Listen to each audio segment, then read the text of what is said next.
Howdy, folks. It's your boy here, and we back for some more Fire Emblem Heroes. And today we're just going to go ahead and do a little breakdown of this brand new C skill that we got, Defense and Res Ploy 3 on the Rearmed Plumeria. This skill is really crazy. I think this is actually an awesome C skill for a lot of units, which we're going to take a look at quite a few units today that I think make very good use of this. So what it does here is at the start of player phase or enemy phase, which is pretty awesome, being able to activate on the enemy phase is similar to Freyr, where he can just, at the start of either player's turn, he just activates his effect, which is good. So if any foes within 3 rows and 3 columns centered on the unit have res less than unit's res plus 5, inflicts defense and res minus 7, you inflict ploy, and you also inflict exposure on those foes in their next actions. So a very powerful effect. Ploy is a brand new status, and what it does is it neutralizes bonus doubler, it neutralizes treachery, and it neutralizes grand strategy effects active on those units through the next combat. So it's a pretty strong skill. Like, obviously, Legendary Robin is in shambles right now. I love how they put Legendary Robin on the last Legendary banner, by the way. He was, like, one of the big selling points to Green, because he was color sharing with Alear and Ninian, and, like, all 3 of those units are awesome. So, of course, in classic Insys fashion, they got to release the answer to Robin, like, 2 days after they just ran him on a banner, right?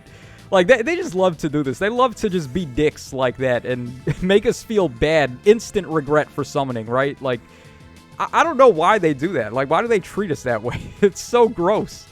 But whatever. Okay, so regardless of all of that, we're going to go ahead and take a look now at... We're going to start with the prerequisite skills that I believe this is going to have. And then we're going to take a look at units that can really make good use of this. So, starting off with the prerequisites, we have Res Ploy 3 and we have Defense Ploy 3. At least that's what I'm assuming the prerequisites are going to be. With Fire Flood Boost and also with, Fire Flood Boost used Fire Boost 3 and also Water Boost 3. And then Def Res Smoke used Defense Smoke 3 and Res Smoke 3. So, I don't see any reason why this wouldn't use Defense Ploy or Res Ploy as the prerequisite. Now, as far as units who can come with this, we have quite a few options for Res Ploy. So we have Forest, who's available in the demote pool. He is a 4-star and 3-star pull. Same with Ileana. You can get her as a 4-star or a 3-star. So these would be the primary choices to get the prerequisite skill for. And then you just got to spend 20k feathers to get them up to 5-star to get level 3. So a pretty lenient skill, pretty easy to get copies of if you want to give this to a rearmed hero. It comes on a rearmed hero already, so it just makes it easy to pick this up on a lot of other units. We also have Arit, who is in the Grand Hero Battle and Tempest Trial prize pool. So if you want to spend grails or spend the free copies you already have to get this, I guess you could. But I wouldn't recommend it, considering how easy these two are to get, Forest and Ileana. And then the rest is a bunch of 5-star exclusives, so you're out of luck with that. And then Defense Ploy is also pretty harsh. We got 2 5-star exclusives, and then we have 2 Tempest Trial and Grand Hero Battle units. So unless you're willing to spend grails or just waste the free copies that you already have, then I would not recommend using these 2 for the prerequisite. You want to just go for Ileana and Forest, as I said earlier. So now let's go ahead and take a look at some units here and see which units can really epitomize this skill and make the best out of it. We're going to start with Legendary Lilina, and we're also going to take a look at Bride Lilina here. And I guess by extension, we can also throw Hoppy, Mercedes, and this Cecilia in there as well. All of these units are doing pretty much the same thing, but Lilina in particular has Gifted Magic, which is pre-charged with her. All of them happen to be ranged cav units, which do not have a good C-skill option at the moment. Like, what do you run on Legendary Lilina in the C-skill anyway? I think she defaults with Pulse Smoke, which is not really helpful to her in any way. So, instead of running that, why not just run Defense and Res Ploy, and then you're inflicting Defense and Res minus 7 on the foes with a hard debuff. So that's going to already augment the damage of your AoE attack with Gifted Magic. And then you're also doing Exposure on the foes too, where Exposure adds damage to AoEs. It stacks with AoEs. So Gifted Magic will do plus 10 true damage, and then your regular attack after that will do plus 10 true damage. So Exposure, you can see how this is really adding some DPS to Lilina and Bride Lilina, and then also these 2, these 3, which I'll talk about in a sec. So all of them have high res, all of them are ranged calves that don't really have a good C skill, and all of them benefit from the amount of damage that they're gaining from Exposure and Defense and Res minus 7. And they're also just turning off stat ball effects like Grand Strategy and Bonus Doubler. So it's a very powerful tool for these guys. Hoppy, Mercedes, and Cecilia, all of them can run weapons that have -1 special trigger and -1 special cooldown count. Hoppy has a perf weapon that does it, and then Mercedes and also Cecilia are Red Tome cavalries. So they can run the Arcane Red Tome, and they have the same effect essentially when they do that. And all of them can run AoEs just like Lulina, because they have the -1 special trigger and the -1 cooldown count.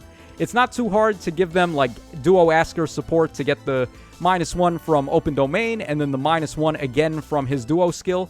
So you could pre-charge Blazing Wind or Blazing Light on all 3 of these units here. And they can do the same thing as Lulina, except they might even hit a little bit harder. Because, of course, Blazing Wind hits harder than Gifted Magic. So all of this stuff is an option that you should consider with this skill, and they all make really good use of this C skill. So they are some options there. We have the Valentine Leo, who's another nice debuff option. He inflicts gravity and defense and res -7 on foes in cardinal directions. So you could stack the gravity on top of having Ploy and exposure. The defense and res -7 from Ploy is a little bit redundant with his effect already doing defense and res -7. But his is really steep because he has to be in cardinal directions, whereas the new skill requires him to be in 3 rows and 3 columns, which is way easier to activate. So this could be a nice little buff to him. You're having the gravity as a throw-in, and then he's already doing the Ploy and the exposure. So it could be a really good skill on him. We have also the Dancing Sigurd here. This guy's a really nice support dancer. So you give him Firestorm Dance 3, he can give Instant Desperation, and then get Kanto to get himself out of the way. And then now he can just debuff the enemies like crazy with this skill. His visible res is really good, so just doing defense and res -7 and exposure on the foes is allowing your other units to hit way harder. And then he's just turning off all the BS like stat ball skills like Bonus Doubler and Grand Strategy with that. So a very good skill for this guy. We've got this Micaiah over here, the Summer Micaiah. We're going to take a look at quite a lot of Brave attacking units too, because they can get a lot of self-sufficiency with the visible defense and res debuff, and then also the exposure. So they hit twice. They're getting +10 damage on each hit from the exposure, and then they're doing defense and res -7 to add to their damage even more. So this unit's a Brave unit, and then she also needs a res check to get her Brave attack off. So doing the res -7 on the foes is really helpful to her in multiple ways. So this is a good skill for her. We have Thief Nina as well. I mean, Thief Nina, a lot of people stack speed on her, but that's not really a necessary thing to do. Like, she's already got Broadleaf Fan or Blades Home built into her weapon, whichever one would do more damage to the foe. So you could really just stack attack and res on her. You could give her Still Water if you want. Her res, while it's not the craziest, it's not bad by any means. She's got like 32 res. So already with the +5 addition from this, which helps you win the check, that's already going to give her a better chance to activate it. And then with Still Water giving her another +7, it's most likely that she'll be able to debuff all the enemies. And then she could also just blow stuff up with lethality if she wants to, so you can easily just one-shot stuff with this unit and then just pull back with Kanto Recall, and then you're also just debuffing the enemies and turning off like all of their Grand Strategy and Bonus Doubler nonsense. So this could be a really good skill on her. It's not like she had a really good C skill at the moment anyway. We're running Colorless Feud on her mainly because it's the default and it helps her get around like Fallen Maria, but this would certainly be a good skill for her, I think. Then we got Legendary Leaf up next. He's another unit that gains a lot of damage here. What did they give him on the remix? They gave him like Joint Drive Attack? Nah, because this is going to do way more damage. You're doing defense -7, and then you're also doing exposure, so his Brave weapon is going to eat really well. That's like +17 damage on each hit that he does. And unlike Joint Drive Attack, he doesn't have to be close by to allies. So this is just way better for him. Gonna make him look really good now, and then his res is already like kind of good, like 20. Actually, like that's kind of low. But then you give him Still Water. He could run Still Water if you want, because he doesn't need to stack speed. So give him some extra visible res there, and then the +5, the +5 from this skill here for the check is gonna make it easier for him to activate. We also have Reinhardt over here. I had the standard attire pulled up, but I had to go to this one because I love this one so much. So Reinhardt's another unit that has a Brave weapon. He's another ranged cav, so he doesn't really have good C skill options anyway. So this really adds to his DPS with the Brave attack, like we said. the res -7 and the exposure, and then debuffing enemies by turning off stat ball effects can be really nice with him. It's going to take a little investment, though, because his res isn't really the craziest, but if you give him still water, which is fine, then it can work out, and you get +5 res for the check with that skill, so it could work out. It's not like it's never going to be able to debuff enemies, and res is not really a skill that, or a stat that most of these God Sword units or God units are stacking at the moment, so he can get away with it. We have Ascended Air as well. Now, she does come with a unique C skill, but it's completely worthless on her. Yeah, Sparkling Boost. Get back 10 HP to the ally with the most damage on them. Yeah, right. Yeah, throw this in the trash, man. Just give her this new skill. She also has a super boon on res, I believe. Yeah, she does. So you could go like plus attack, plus res on this unit if you wanted. Or like plus speed, plus res. It's hard to say no to the attack super boon with her, because she's getting a crazy amount of true damage. She gets like plus 20 true damage based on, I think it's 40% of the ally with the highest HP. 40% of their HP stat is added as true damage to her. So, yeah, she hits really hard. She's got Miracle as well, and then now you're having her debuff the enemies. It works out pretty good with her. Okay, so that covers us for all of the standout range cavalry types. We're going to move on now to the other units that I think can make good use of this skill, regardless of being like movement types that have good stuff already. So IV defaults with Soaring Guidance, which is really powerful, obviously. But if you want to go the DPS route with her, of course, she's got a sick res, and then also giving her exposure and the res -7 really adds to her DPS. She has a Brave attack on her weapon, so it could be really good on her if you care more about damage than support. Godkeeper over here. This dude is the ultimate unit to just stand there and mess with the enemies. So already with his Refine, he does all stats up 5 to your allies and also gives them 7 recovery now. So he just wants to stand there, honestly. He's got his Warp Bubble support in the B skill, which is already good. So instead of going Kanto Control, if you want to turn him into a debuffer, you could do that now, because his res is really good. He's got 36 base res. That's not bad by any means. So all you would have to do is just give him res and defense ploy 3, and then, is that what it's called?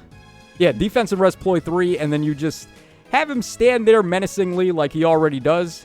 And now all of a sudden he's turning off bonus doubler, he's turning off enemies with grand strategy, and then he's inflicting exposure to help your allies do more damage. So could be a side option to him outside of Kanto Control if you want to go for it. Then we got a couple of defense mythics here. I think this is an interesting skill to consider for defense mythics because, as we see here, it starts on the enemy phase as well. So just like Gregor and just like Freyr, where their effects activate on the enemy phase as well as your phase, you can really debuff the enemies and mess with them, particularly on Arvel, because this guy is an Anima mythic hero. And of course, Hater exists in Astra Season, so like if you're contending with Hater, one of her more powerful effects that she can support allies with is Treachery. So if you're ploying the enemies and you're turning off Treachery, this is a really big middle finger to Hater. So in particular, Arvel and Mirabilis may be able to make really good use of this skill. They have very good visible res.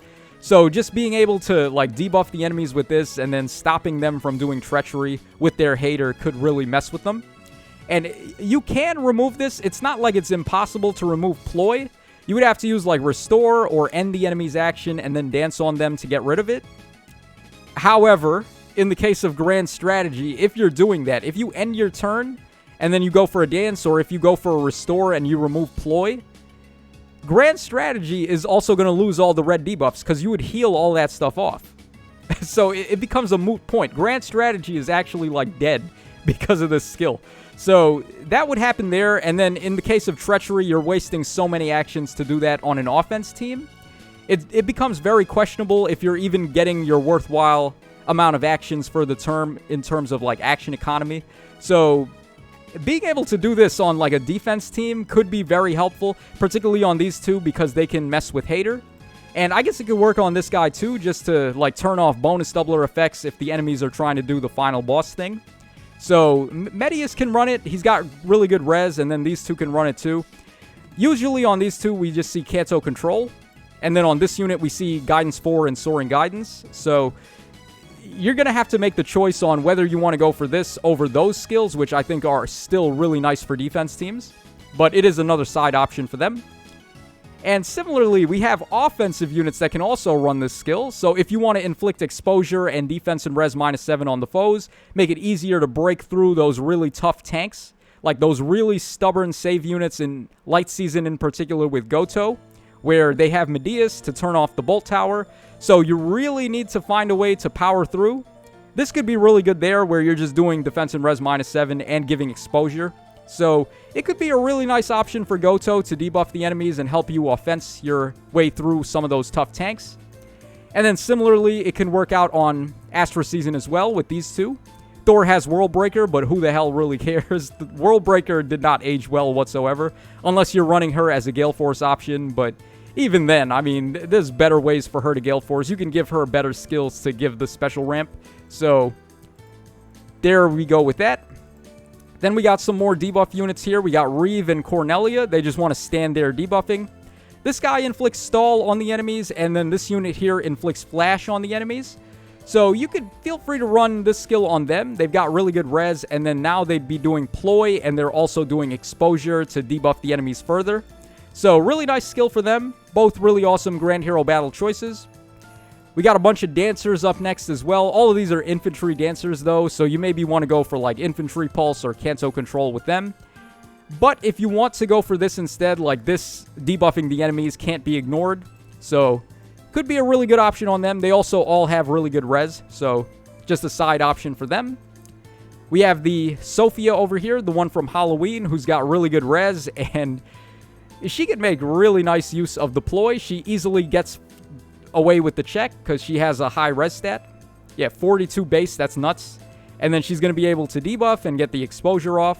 So it could work out pretty good on her. She's also a really nice unit for the Arcane Blue Tome as well. So if you're specifically getting the skill from the new Plumeria, it would be easy to give all her stuff to this unit. We got Ninja Camilla also. Ninja Camilla's nuts. Like, she's a brave unit that can make use of this. Exposure is helping her do more damage. The res -7 is helping her win the res check to get her Vantage off. So, like, it's like the perfect skill for her if you don't want to run, like, Soaring Guidance and Guidance 4 for the support. If you want to just go, like, all DPS, then this is a better skill for her. We got this Micaiah here, this brave Micaiah. She's got Sabotage, Attack, and Speed essentially on her B skill. So you're doing, like, Attack and Speed -6 with this. And then with the new skill, you could do Defense and Res -7, along with Exposure and Ploy and, like, all that stuff. So it could work out pretty nice on her. She also powers up based on how many debuffs the enemies have. So an easy way to just get, like, maximum debuffs on the enemies with her. We got Altina up next, another brave attacking unit. This one can pierce through DR, though, which is really nice. I'm not sure if you would want to go for this on her over Soaring Guidance and Guidance 4, because she's, like, one of the craziest frontline units you can put out there. So she's a very good unit to use Soaring Guidance and Guidance 4 with. However, if you just want to go for the DPS, she does have a very good res stat, and the exposure really helps on these brave weapons. So she's another option that this could be a side grade to. We got the Fallen Maria, who supports allies with the Miracle effect. So if you want her to be a debuffer, you can also do that. So she's not just standing there waiting to use Miracle. She can also have more of an impact by debuffing the enemies. But also she can just, like, run Kanto control as well, and maybe odd and even recovery if you want to go for those. So she's got a lot of options, but this definitely sneaks in there as one of the side options for her too. And then we got Na, who's another support option. She gives the special acceleration and defense and res up 6 to allies in 2 spaces. Her res is pretty good, and then you're free to give her this skill to debuff enemies. Although she can also run Kanto control and, like, infantry pulse and stuff like that. So she's got a lot of options, but this is another one for her. And then finally, we have the Seaside Alincia here. This is a very nice unit. She's got a really good res stat too. 33, and then you're getting +5 for the check, so that could be good enough. Now, you would give her the Arcane Dark Bow, which gives her instant desperation, and that's similar to having a Brave Attack, because you're just hitting the enemies twice in a row.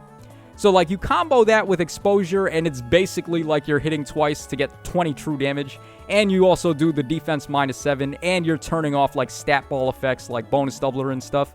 So, it could be a really good skill on her as well. She's a really easy unit to build. She's a Tempest Trial Prize unit.